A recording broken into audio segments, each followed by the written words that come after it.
Hello and welcome to the Boro Breakdown podcast opposition show. In this episode, we'll be talking about the not a derby against Sunderland. I'm delighted to be joined by Graham from WhatTheFalk podcast. Firstly, Graham, thank you very much for joining us. Let's get straight to it. 5 wins in your last 8 games. Obviously, you play Watford tonight. How are you feeling ahead of the game against us at the weekend?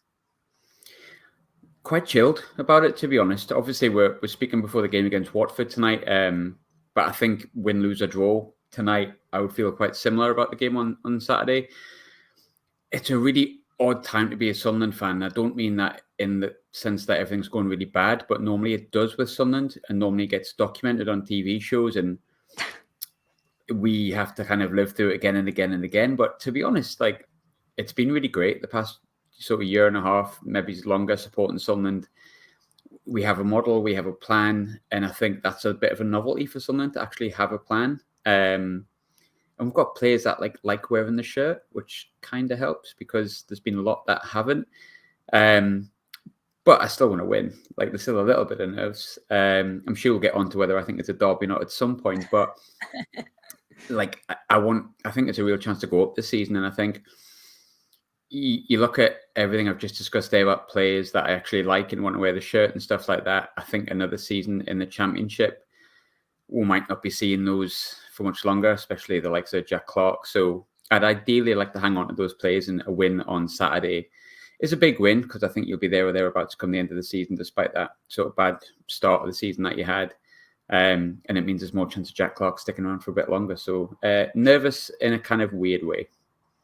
Yeah, I actually wasn't gonna ask if it was a derby or not, because I think you might have said it in last season's preview that it's not the derby, because obviously Sunderland Newcastle.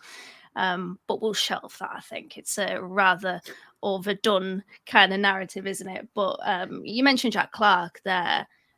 He, for me, fits into Sunderland's strengths. But from people that haven't watched Sunderland this season, what are Sunderland's key strengths?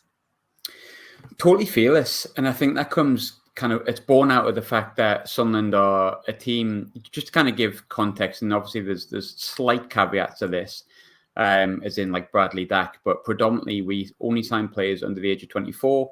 They tend to come from either abroad or they'll come from Premier League academies. Now, we bring them in sort of as rough diamonds and then try to essentially get them to a point where I think we could sell them on.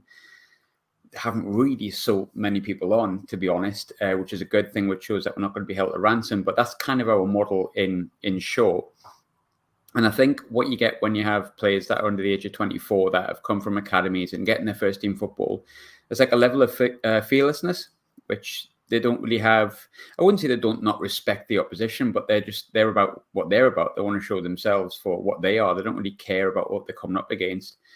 And that occasionally means that your right back should put it out for a throw-in and doesn't, and tries to pass back to the keeper and is a bit fearless and ends up putting it out for a corner, and then you concede in the corner and you get beat off Cardiff. But that's kind of the real small cons to what's been a massive pro for Sunderland. I think, under Mowbray, it's not someone that you do not know. Let's be honest. You might be aware of Tony Mowbray. And I don't know what his style of football was like with yourselves. And I know he had very much different budget constraints when he was with yourselves, but with us, he's been like, the guy that did a podcast with us, that does the podcast with me, Brad, he said in WhatsApp the other day, he says, Tony Mowbray is the best thing that's happened to Sunderland since Peter Reid.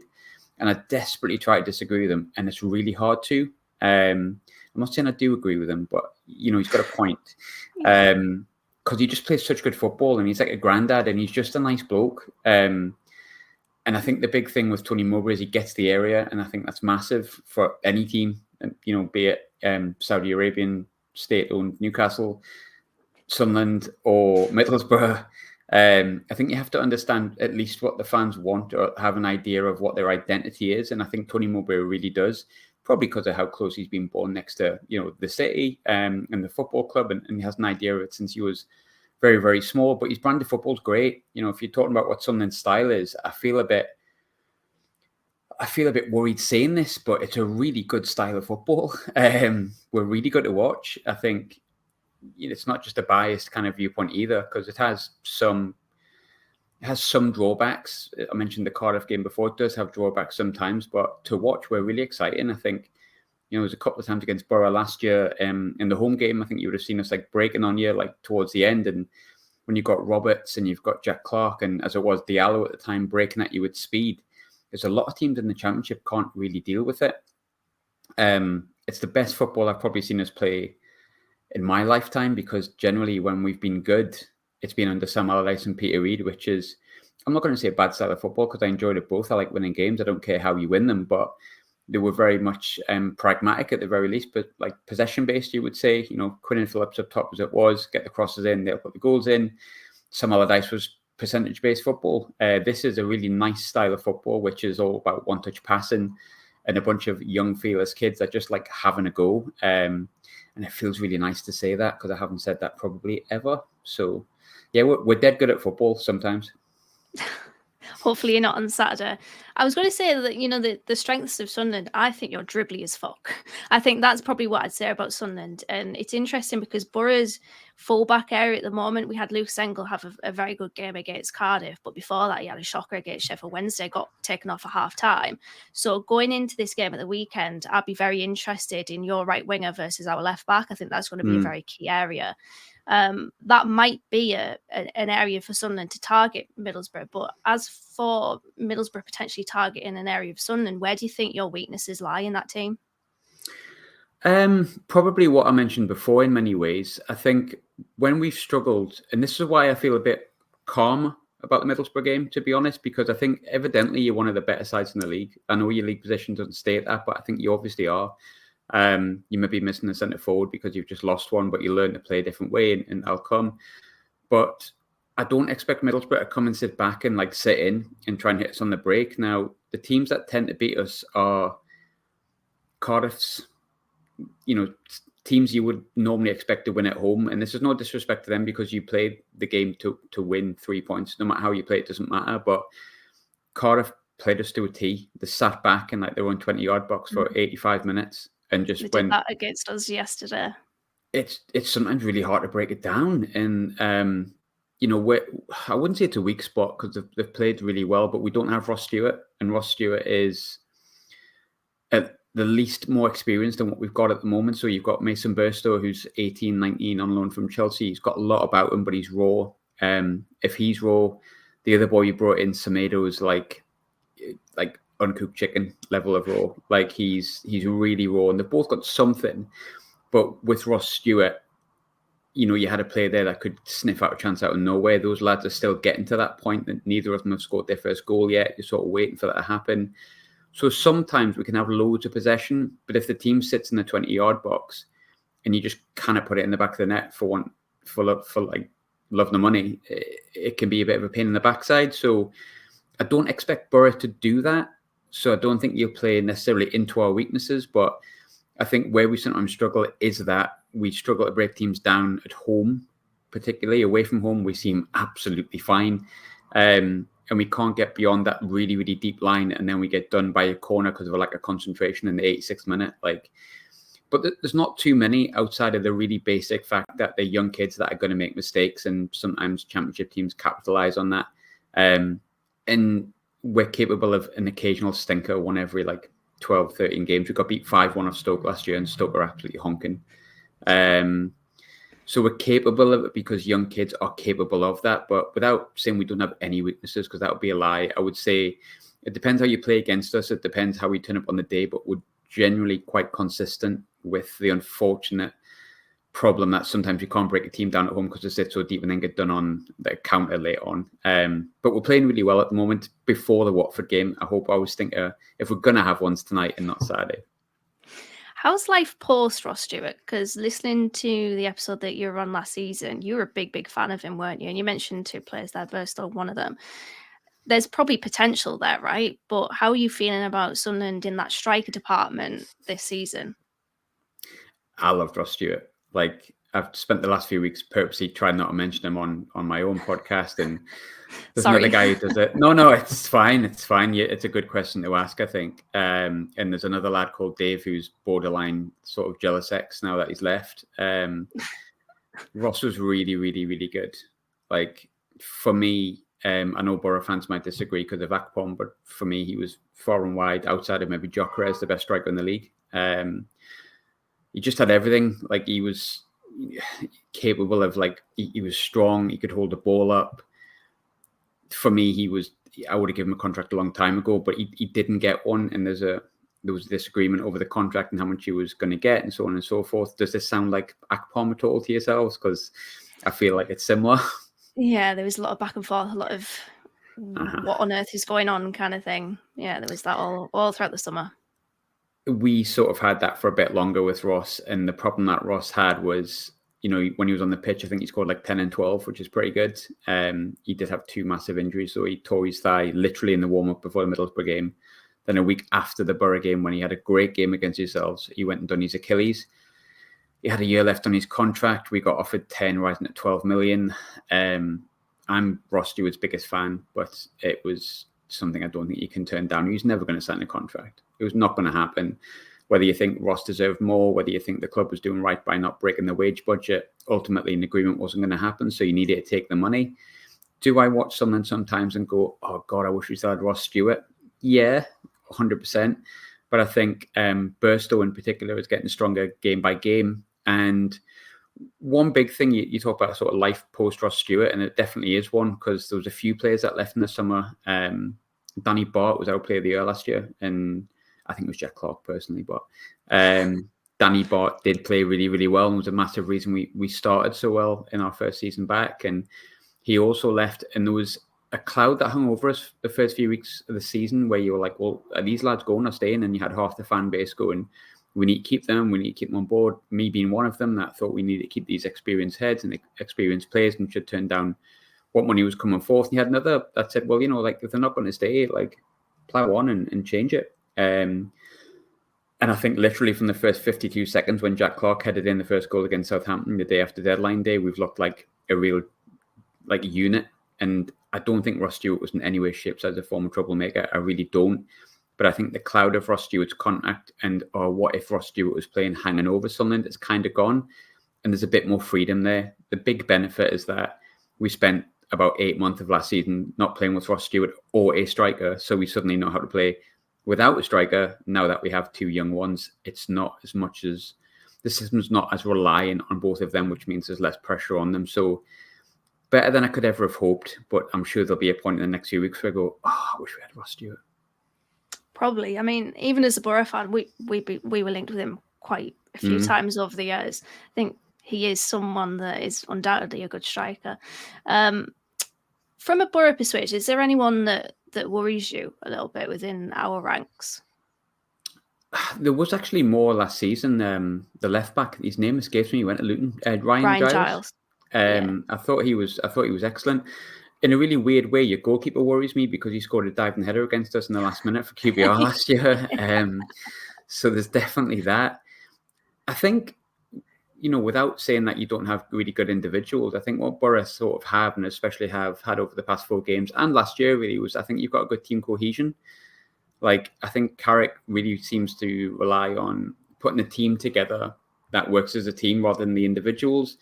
I've always been quite impressed with Jones, to be fair. When he's played, I thought he had a really, really good game against us. I think it was in the home leg. He seems rapid, to be fair. I'm pretty certain it was himself. Barlas is a decent player. I've seen him in League One previously I think he was on loan at Accrington for a bit, and then he moved on towards Rotherham, and he always looked decent, but he's a mag, so I'm not going to give him too much of a compliment. Yeah, I thought about that for a second. As his character, to be fair, but I think Dale Fry's had a really good reputation for a long time for a reason. I don't know if he's quite Premier League yet from what I've seen, but you'll know better than I will. And then Paddy McNair, who is now a bona fide centre-half, which much better for us in a really, really, really bad time in like an advanced midfield position. But I think, in truth, I just think you look like a unit as opposed to like a bunch of individuals, which maybe you could have picked out Akpom, who I thought was really poor against us, especially at the Stadium Light. I didn't see the hype, to be honest, but obviously he scored 28 goals, so he must have done summit. And I think did he win Player of the Season? He did, yeah. Yeah, I thought he did. So he must have had something about him. But for me, you look more like a team that has less of a team of individuals, more an actual team itself. I do think, though, that obviously you've got, I think Coburn played up front last night. Is that correct? He did, yeah. And you've got, a couple of players that can put the ball in the net. You've got Matt Crooks and stuff like that as well, who could potentially come off the bench, who's known for getting a goal. But if I'm looking at your starting 11, the only thing I would say is it does look like you haven't got an out-and-out striker, but you could say the same about us. So, yeah, very true. Josh Coburn, by the way, former Sunderland Academy player. So there's that little niggling narrative there. I will say, like what you mentioned there, I think with Boro's team this season, it will take time to have that player that immediately stands out. I'm not surprised you've gone for Jones, because obviously we've seen him before excel in the Championship with this team. I think there's a lot of potential there that hasn't quite entered the party as it stands. But yeah, there's a lot of time for that to grow. So maybe in the reverse fixture, you will have some names. Tony Mowbray, then you mentioned him a little bit earlier. Obviously, he is regarded still as a Middlesbrough legend, despite the position that he holds currently at Sunderland. As I mentioned, you touched on it a little bit before. What is the general consensus on Tony Mowbray amongst the Sunderland fans? We all absolutely love him. I always say I don't speak on behalf of every Sunderland fan, but I think I probably can with that one. He's like, he honestly is like a granddad, and it makes me feel old that I remember Tony Mowbray playing football, albeit for Ipswich. It was latter end of his career, but I still did see him play actual football. But when Alex Neil left, to kind of take you back to that point, he only left because Stoke wanted him and he wanted to go, and so on and so forth. And we all know that story. When Tony Mowbray came in, there was an element of like, okay, that's like, what do you want for your Tesco meal deal? I'll have a ham sandwich. And it just felt a bit like, well, it's safe. It's not going to kill us, but it's not going to excite us very much. He won his first game and he thought, well, fair enough. But he came in, I think, the day beforehand, and you were like, well, he might get us mid-table. He might be safe. And he's just like been brilliant for us. I feel like it's been one of those moments in like Sunderland history, like a sliding doors moment in a way. Like, I think we were kind of happy to get up and back into the Championship and then just compete. I said, if we finish 15th, I'll take it. Like, I just wanted a boring, rubbish season, or, well, not a rubbish season, like a solidifying season, a one where we establish ourselves and we forget about League One forevermore. And we ended up 6th. I don't think it was a great league. I think the fact that, we could sneak into 6th on the last day of the season, the fact that Boro and Coventry both had really bad starts and still got in the league playoffs, I think speaks a lot about how open the division was last season. And I'm kind of acutely aware of that. But I do think Mowbray had an awful lot to do with it. He seems to have this ability. I don't know what he says to them, but he must say something to make them feel loved, because, you see interviews with the players, and I think it was Ekwar said after the Southampton game, he said, it just feels like I'm playing in the park with my friends as a kid. And Jack Clark spoke after the Blackburn game, Sheffield Wednesday game, last Friday, where we won 3-0. And he said, look, the gaffer just gives us freedom to kind of do what we want. And I think his love of just saying to like a bunch of kids who want to show themselves, who want to be fearless, who want to play like free as they are, and his ability to say to them, go and do it, it's just like a match made in heaven. And I think what people don't realise is the amount of things that have been thrown at him.